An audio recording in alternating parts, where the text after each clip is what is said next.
How you doing? I'm Sean McVeigh with Sean's Outdoor Adventures. A lot of people know me for my archery and hunting related videos, but I also have a background in construction and a degree in environmental resource management. And in this video, I'm going to show you a way you can hang drywall in the ceiling by yourself. I'm actually going to show you two separate techniques. In this particular situation, I'm in a basement. I'm putting a room in a basement. And with my environmental background, I've taken some extra precautions to help prevent mold issues in the future. A lot of people finish their basements incorrectly, and so they end up with a major mold problem. I used to have an environmental company that would go in and tear basements out because we would get rid of the mold. So if you're interested in that type of a project, I'll put a link for it in the description of this one. But in this video, I'm just going to show you these two techniques. So to get started, I have a strip that I have attached along the top of the wall here. I've used a piece of drywall just to get the spacing correct.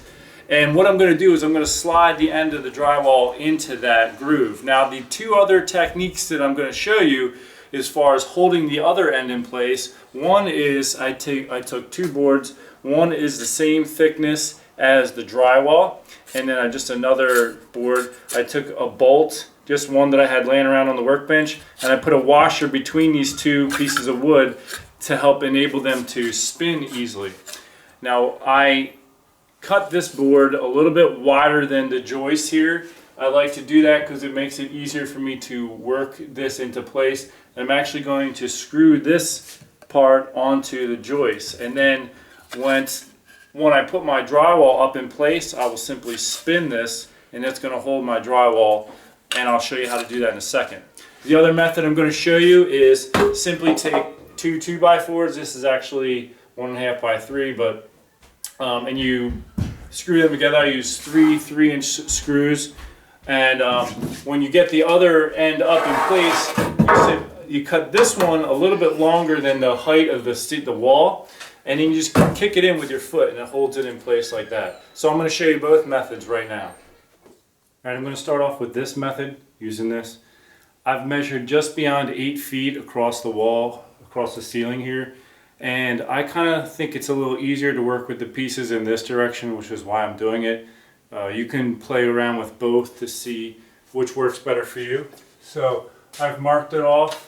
I'm about 8 foot and just about 1/2 inch beyond that.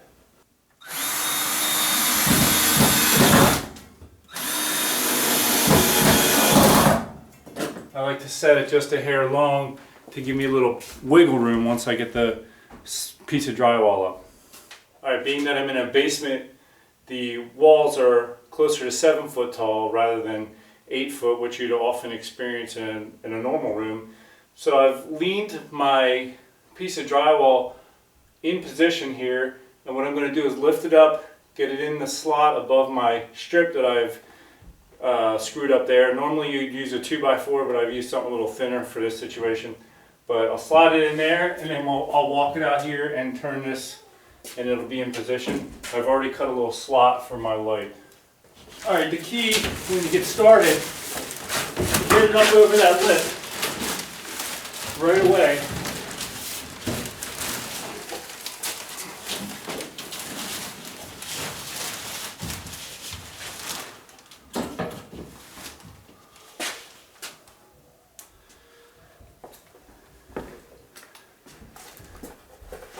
Then you get some screws in it.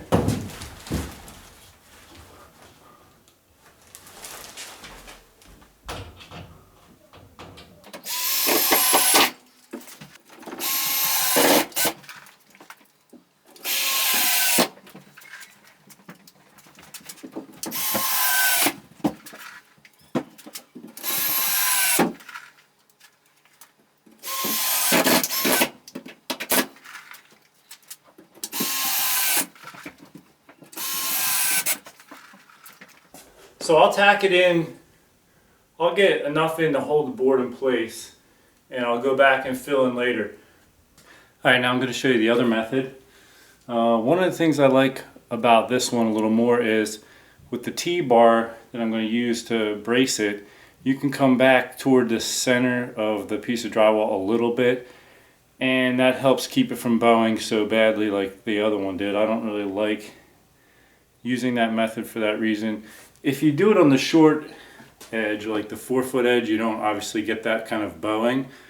But one thing I have found when you're working by yourself is to get the drywall in the long run of 2x4 or whatever, when you're holding it like this, it bows while you're putting it in. So it can be a little tough getting it up on above that piece of 2x4 or whatever you have screwed to the wall.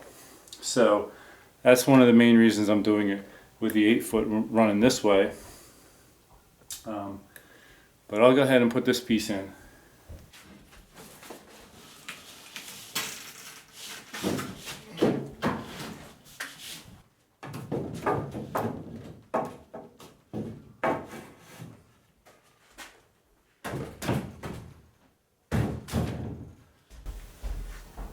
So as you can see, I don't have severe bowing in the middle like I did on the other piece.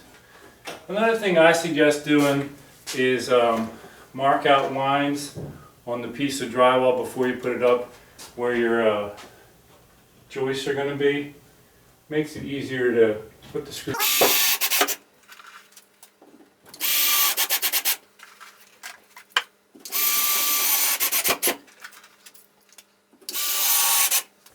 I'll go ahead and secure this the rest of the way in, but that's basically it. You know, it's not super easy doing it on your own, but it is doable, and these are just two of the methods that I have used in the past and that have helped me put some ceiling in. Again, if you're ever doing a basement finishing project, I'll put a link in the description section of this video so you can check out some of the suggestions I make to help you prevent having a mold issue in the future in the basement, which is really important for a basement project because it's different than an above grade living environment. Also, if you're interested in any kind of hunting or archery related videos, check out my channel, Sean's Outdoor Adventures. Yeah, baby! Woohoo! Yeah. Look at that! And until next time, take care and God bless.